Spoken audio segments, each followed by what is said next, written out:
ఎట్టకేలకు Salaar 2 shooting start చేయడానికి ready అయిపోయాడు Prashanth Neel. Salaar part 1 ceasefire కి కొనసాగింపుగా సలార్ పార్ట్ 2 సౌర్యాంగ పర్వం తెరకెక్కబోతోంది. మే ఎండింగ్ నుంచే సలార్ షూటింగ్ మొదలు పెట్టనున్నట్టుగా ఆల్రెడీ టాక్ ఉంది. అయితే ప్రభాస్ మాత్రం సలార్ 2 సెట్స్ లో జులైలో అడుగు పెట్టనున్నాడట. ఈలోపు ప్రశాంత్ నీల్ ప్రభాస్ లేని సీన్స్ ని తెరకెక్కించనున్నాడట.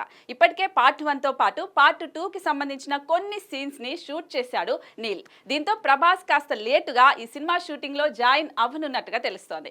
ఈలోపు ప్రభాస్ కల్కి రిలీజ్ కూడా అయిపోతుంది. జూన్ 27న పాన్ వరల్డ్ రేంజ్ లో కల్కి 2898 AD రిలీజ్ కానుంది. ఈ సినిమాను కాస్త గట్టిగా ప్రమోట్ చేయడానికి రెడీ అవుతున్నారు మేకర్స్. దీంతో కల్కి ప్రమోషన్స్ కోసం ప్రభాస్ కొంత సమయాన్ని కేటాయించాల్సి ఉంటుంది. ఈ మధ్యలో రాజా సాబ్ షూటింగ్ కూడా చేయనున్నాడు. ఇక ఆ తర్వాత జులైలో డైనోసార్ సలార్ సెట్స్ లోకి ఎంట్రీ ఇస్తే అక్టోబర్ నవంబర్ నాటికి తన పోర్షన్ కి సంబంధించిన షూటింగ్ మొత్తం కంప్లీట్ చేసేలా ప్లాన్ చేసుకుంటున్నాడట.